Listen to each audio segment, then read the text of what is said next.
You are in it. Right, here we go. Here's another one. Now it might look, if you happen to watch more of our videos, this one might look like we're in exactly the same position as the last video. Well, that's because we are. I had a few videos on the list that I've wanted to do for a little while, and Arthur's here, and then he's off with his mum from the end of tomorrow, and then he's off camping for a couple of weeks. Before then, we're off to do a bit of a tour of Scotland for 2 weeks. So I'm getting these back to back basically. Anyway, that's a long-winded way of saying. So this one we wanted to talk a little bit about life in a motorhome. And for me, I suppose the biggest thing is kind of getting used to uncertainty and change. Now, I'm somebody that's spent a lot of my life planning and worrying and suffering with anxiety, chronic stress, and certainly depression. That's not who I am now in my new life. Arthur is a big, significant part of helping me to evolve personally, and so yeah, I've enjoyed life in the motorhome and getting used to being in the motorhome a lot, because I've personally felt uncomfortable, and I think if I'm feeling uncomfortable, it's because I'm trying something new, and then it's up to me to decide if I want to continue it long term, if it's something that I'm going to get used to and is going to be better for me, or if it's something I just don't like, I'm going to stop it. But the uncertainty and change is something I'm still getting used to. Like I love a routine. I think if I've personally got a routine, then I'm able to worry less about doing the things I feel I need to do and are important to me. And I've got more time to do other things, basically. Like play with me. Like I play with Arthur. He's basically hidden over there, out the way on his Nintendo, being absolutely useless company. So yeah, routines. Actually, that's something I've had to learn to adapt, because if we go somewhere new, then, for example, I love doing yoga when I first wake up, and I love when we go places where I can do yoga outside on the grass or on the sand. That's kind of the perfect location for me. But we go to other places that you might be in a car park, so there's just no ability to do that. So then I've got to adapt and do yoga in the camper, which is actually one reason we got this L-shape motorhome with the sort of rear lounge, and an older one as well, because all the newer ones are kind of ingenious, but the floor space is terrible. So and I'm sort of still working out what is the best routine for me. I've kind of tried not doing yoga or my morning routine straight away. I've tried just getting up and working and then expecting that I'm going to do my yoga and exercise later.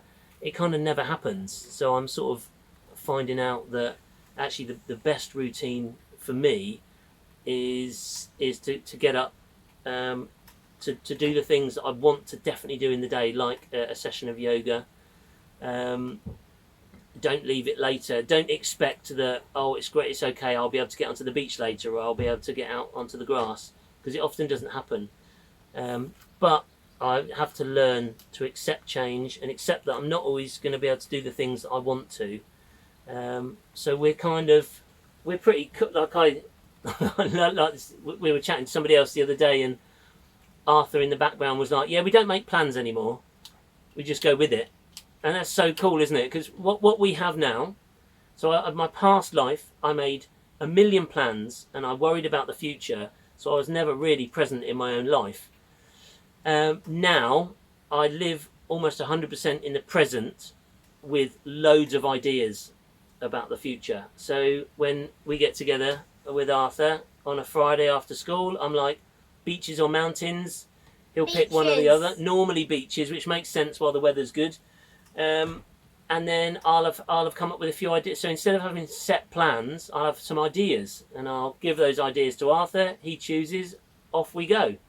So like on this adventure, it was going to Corris Slate Mine, which is actually, we're just down the road from there now. We're at the Centre for Alternative Technology. And so I love that. So, but being in the motorhome has forced me to be like that, and it's part of making me a better version of me. Uncertainty is also we might not know exactly where we're going to park, especially if it's somewhere we haven't been before.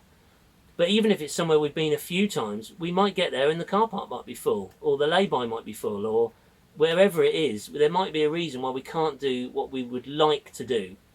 So I think I've personally found it important to not have fixed, definite expectations, to have ideas and hopes, and to be malleable as and when you're confronted with a different situation. And the same goes with where we're going to sleep. I often, if there are signs up that say no overnight parking, I almost always won't park there. I just think it's fair enough. Although there's sometimes when you can take that with a pinch of salt.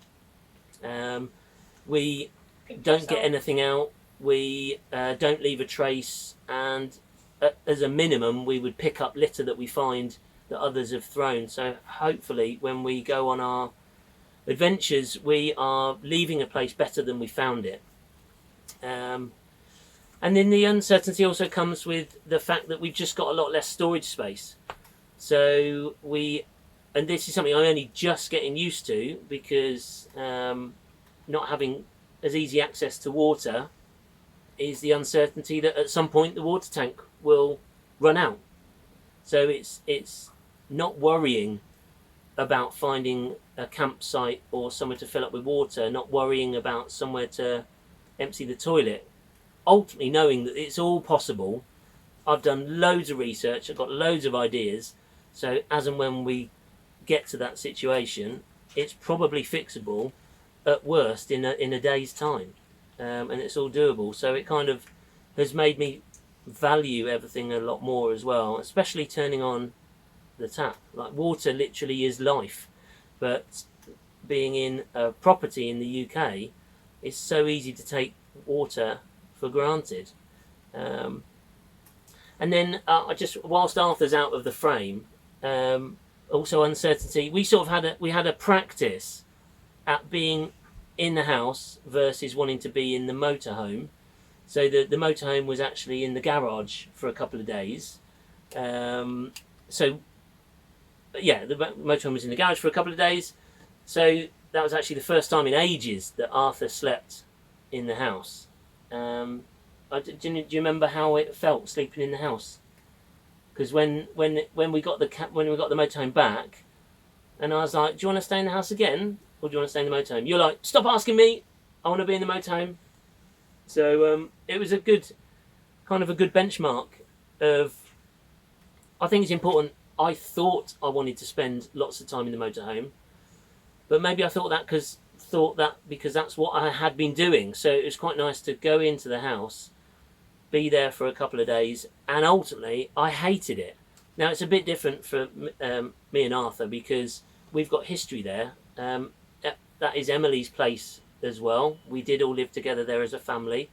So whilst it's something I personally, the same as Emily, did want to separate, it's still difficult going back to what was our family home, and I certainly feel guilt for Arthur, because Arthur didn't want any of this. He would obviously prefer his mum and dad to be together, but I hope that he can see that I hope Emily's happier, and I hope that that kind of benefits Emily and Arthur's relationship. I'm certainly happier, and the stuff we've done in the last year or so is just insane. I love it. So I'm hoping that Arthur does see a benefit, even though, of course, every child wants to be together with their happy mum and dad, definitely. But that's it. Isn't it good that life can be like this? We don't have to put up with something that doesn't make us happy. It can change, and hopefully that's one lesson that Arthur's been able to see, that two people that don't have to be together forever if it's not right, if after working on it, that's how it feels. Anyway, there's a bit of a diversion as to life in a motorhome. But what else did I want to say? Yeah, the thing that really stood out for me staying in the house again was monotony. I walked around the house on even just the second or third day, and I just thought, I am bored. I am so bored. And I remembered feeling that feeling often of the monotonous routine, to get up, to do some exercise, to do teeth, to have breakfast, to do work, to have lunch, to go to the gym, to cook dinner, to do the bedtime routine, to lie down in bed, to go to sleep, to repeat it every single day, I felt bored. Whereas I do those things in the motorhome, and we do creative and fun homework, we do all the normal things. We actually do it a lot better in the motorhome, but I've never ever felt bored in the motorhome. I felt nothing less than totally content and happy. So yeah, very interesting to be able to do a bit of a benchmark. But that was it, I suppose. Apart from that, life in a motorhome, it's all about just trying it. Like, I've made so many tweaks and mods. We've got some work being done on the electrics soon. I'm going to get some winter work done to winterize the camper. There's a few leaks, which is all to be expected from a vehicle that's 20 years old. But apart from that, we've kind of made it our own. We put shelves in the wardrobe, and we've got the Kilner jars in here. We've got a proper little routine, even pictures hung on the walls that have come from the house. That's me karting many years ago. Arthur's clock, his Lego Arthur picture. We've got cupboards full of Lego games, crafts. So yeah, I love our life at the moment, and I love that is just all that I personally need, and it means that I get out and about and experience the world, and we have so many adventures together. Like Arthur said a few times that, you know, going back to school, he's like, oh, it's difficult because I feel like I've been on holiday. And I'm like, well, yeah, but aren't we blessed that our normal life can feel like a holiday? And I don't think I'm lucky, because I have worked very hard for this, but I am lucky to have had the opportunities that I've had, which many people don't have, definitely. But then from the hard work I put in, I do feel blessed to have this life. I'm absolutely not rich in money, but I am rich in life experiences and relationships, and actually separating and going through divorce has really enriched the relationships I have with the people around me, including my family and friends. And I love that I get to spend half my life with Arthur, who is a close friend, who happens to be my son. That is pretty cool. So good stuff. So yeah, that's it for this one. Just wanted to do one on kind of life in the motorhome, and ultimately around uncertainty and change. That I personally feel that the more that I can handle uncertainty and change, the happier I am, because my expectations aren't dashed. They are. I always find ways to meet an expectation and to be comfortable with what is thrown at me. That's it for this one.